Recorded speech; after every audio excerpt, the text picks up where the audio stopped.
So I heard y'all like arcane weapons. So today we're going to rank every single arcane weapon from worst to best. We've got swords, spears, twin blades, bows, and flowers. All right, let's go. I've tried to break these up into tiers, but they're also ranked from worst to best based on my testing and also my opinion, as obviously that's going to be part of this. But you may have different thoughts to me, which is entirely possible and valid. So make sure you put those thoughts in the comments down below so we can discuss what you think is the best arcane weapon. But we will start out with the F tier, and this is essentially like, I guess, a do not use tier. Like, you could technically use them, like, you know, all the power to you, but I probably wouldn't recommend it because there are better options in pretty much every regard. We'll start it with Vase Banquet, and this is what I think is probably the worst arcane weapon. This is a hammer that scales primarily with arcane, but does require a bit of dexterity to use. As a hammer, it has pretty bad attack animations with just your normal heavy and light attacks, and it also has really terrible scaling in terms of being an arcane weapon. Even when you max it out, it's also a unique weapon, so you can't put your own Ash of War on it and change it into where you like. So realistically, this is what you've got, and it does really, really low damage compared to practically every other weapon on this list, which even if they're not, you know, the top tier weapon in their category, they're still viable, where I just don't think this is viable even for a hammer. There's just so many better options if you wanted to go the hammer out, which is usually underutilized in Elden Ring. The only other weapon in this tier is the Clinging Bone. Now this could potentially go in D. I could see you potentially using this weapon. It's not a bad fist weapon in whole. You know, fist weapons do have decent attack animations, have a really okay scaling. This Clinging Bone does. However, the reason that I put it in this tier is, again, because it's a unique. You can't change its Ash of War, and the Ash of War Lifesteal Fist is pretty average. This Ash of War only works on human enemies. Now, when it does work, it's actually really cool. You stab them, you like draw their health from them, so you like steal their health. Really cool effect, but it only works on human enemies. It also has a slow wind up. It's probably not very viable to use in a lot of situations, being that it only works on human enemies as well. So that's why this ends up into the F tier.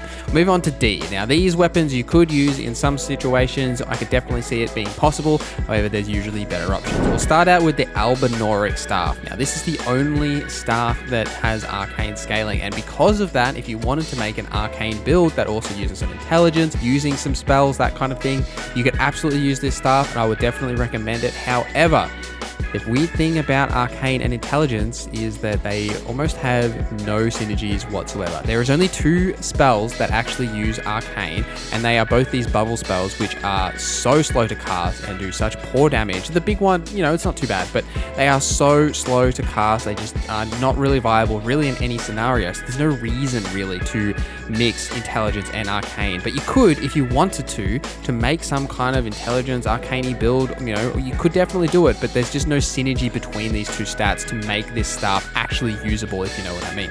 We'll talk about why that's important when we get to one of the other things on this list. The Ripple Crescent Halberd is next on the list, and this is the only arcane scaling halberd. Now, the cool thing about this weapon is that it solely scales with arcane. So when you maximize your arcane, you'll get heaps of value for this weapon. Now, halberds are a okay weapon. You could definitely use this. It does have okay attack animations. The reason it goes pretty far like down this list, it's not really anywhere near the top, mainly is because of its just general like heavy and light attacks. Halberds have just so low attack speeds and animations. They're not really great, but it does have a really decent Ash of War. The spinning slash is pretty solid, and when you are only scaling with arcane and you're maximizing your arcane, you can get some good value out of just the Ash of War and maximizing your output with that and putting the right talismans and stuff on. But ultimately, if just like a general, you know, use weapon that you're probably going to use, it's not really great in terms of that, just because it doesn't have a good depth of different attacks that you can use for a halberd. The Regalia of Ichade, I'm definitely saying that wrong, so apologies, but that is the next weapon on this list, and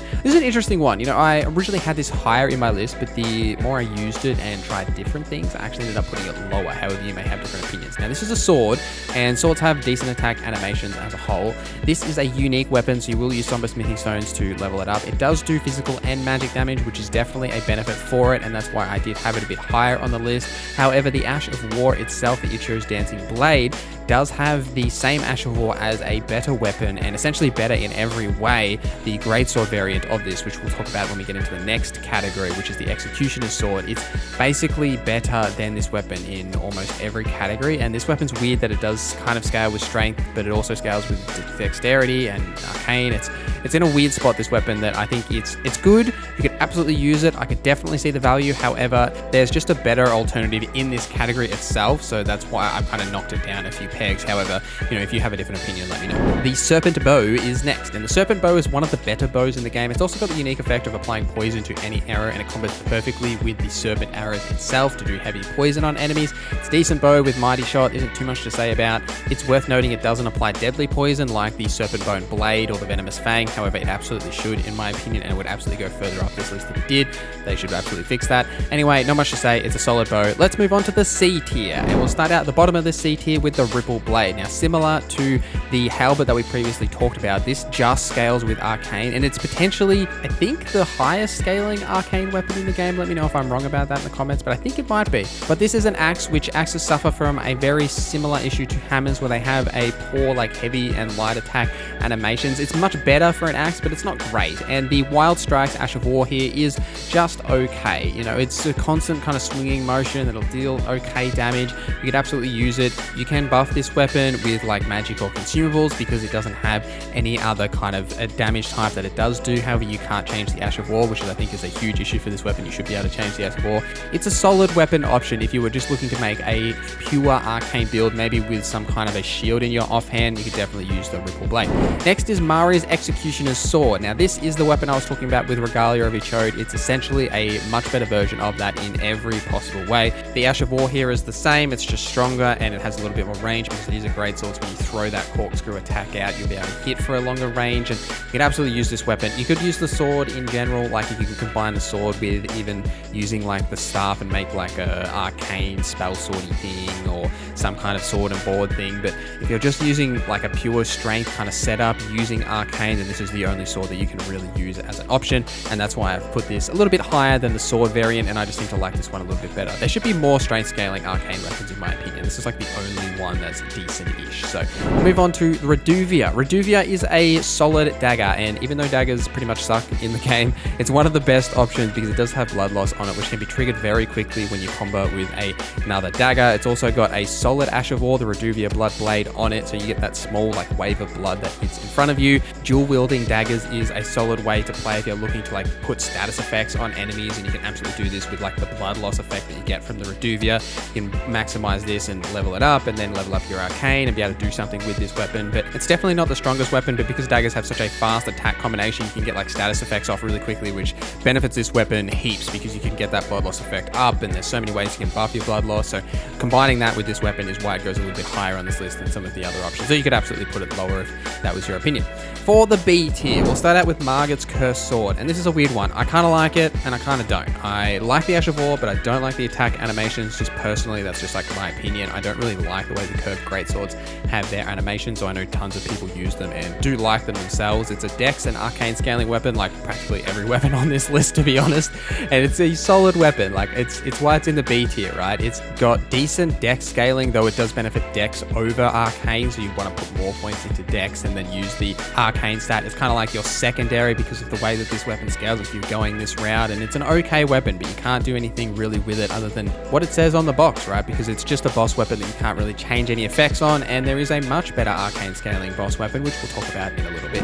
Next is the Bloody Hillis. Now, I really like this weapon, and I considered potentially putting this in the A tier, but that's why it's at the bottom of the B tier. Now, this is a heavy thrusting sword, which are severely underutilized in Elden Ring. They're really interesting weapons. They've got decent attack animations as piercing weapons. Because it is a piercing weapon, you can always hold your shield up and then poke through it. It's got some interesting or unique animations, being a heavy thrusting sword that there isn't really many of these out there. The Dynast Finesse Ash of War is quite interesting. You kind of do a back step or a quick step, but backwards, I guess, it depends on how you want to describe it. And then you can follow that up with 2 different additional inputs to deal damage. Now, the interesting thing about this is that you can delay those follow-up animations. You don't have to press it immediately. You can delay sending these off. And in PvP, potentially this seems like a really good option to me. Now, I'm not a PvPer at all. I did try it just to get some footage for this video, and it didn't it went okay, all right? It went okay. But I can see this weapon doing really well in PvP because of that feint backwards and then being able to delay those extra button inputs that you can press and the amount of distance that they do cover when you do press them. I could absolutely see this having value. It does blood loss bleed up. It's just a really good weapon to use, I think, and could definitely see some really cool builds coming out of this. It's got good physical damage scaling. It's got good arcane scaling. Once you get it to level 10, it does have B arcane scaling. Just a really solid weapon all around if you're looking for some kind of thrusting weapon. We've got 4 weapons to go through, and we're going to move on to the A tier. Next is Eleonora's Pole Blade. Now, these next couple on this list are practically like in line. There's not really much difference between them. Eleonora's Pole Blade is a fantastic twin blade option if you're looking to, again, make a Dex and Arcane build, as all of the Arcane builds really are. The Blood Blade Dance is super valuable to use. I even made a build centered around using this Ash of War because of how cool it looks and does in terms of its damage. You basically like jump up in the air and do all these spinny attacks, and then you can use another import to do more spinny attacks. It's a really fantastic weapon to use. It's got great scaling. It's a really solid weapon with inbuilt blood loss buildup. It's got some unique animations to it. It's fantastic to use. It does physical and fire damage, so you can then combine it with Flame Grant Me Strength and all that good stuff from my build video. If you want to go watch that, go watch that. But we'll move on next to the Dragon Communal Seal. Now, speaking of the staff that we originally were talking about and how there's no real good options between Intelligence and Arcane, in the Faith variant using the Dragon Communal Seal with Faith and Arcane, there actually is, because this one boosts your Dragon Communion incantations. And the Dragon Communion incantations are actually pretty solid. You know, none of them are like absolute standouts, like you totally should use these, like they're so powerful or whatever, but some of them are really, really solid, and boosting their damage overall is fantastic. And because there's so many of them as well, you can usually find 1 or 2 or 3 or 4 that fit within a build that you could make with a Faith and an Arcane build. You know, I even made like a Dragon Priest build using this and using the Dragon Incantations as a way of really combining them, and it's absolutely a thing you can do, which is why this goes much higher on this list because of its great scaling. It has such a low requirements as well. You just need 10 Faith and 10 Arcane in order to be able to use this, so you can definitely use this seal to even make builds that aren't specific into Arcane or even into Faith, right? As long as you've got 10 Arcane and Faith, you could use this to cast some really cheap incantations. So it's just a fantastic option in a lot of regards. We have 2 weapons left as we move into the S tier, and the first is Mogwin's Sacred Spear. Now, this is one of the best spears in the game, or great spears, mind you, in the game, in my opinion. It's got a fantastic Ash of War that is a huge AoE around you, the Blood Balloon Ritual. You can do this behind walls or objects or any kind of things as well. You can hit tons of enemies with this. Great spears are piercing weapons, so you can hold a shield and like punch through them. You know, I love that kind of animation. I made a build using this weapon as well because I like the synergy between holding up a shield and like poking through it when you're just fighting 1 or 2 enemies, and then when you get surrounded by enemies, using that big Ash of War to deal tons of damage to them.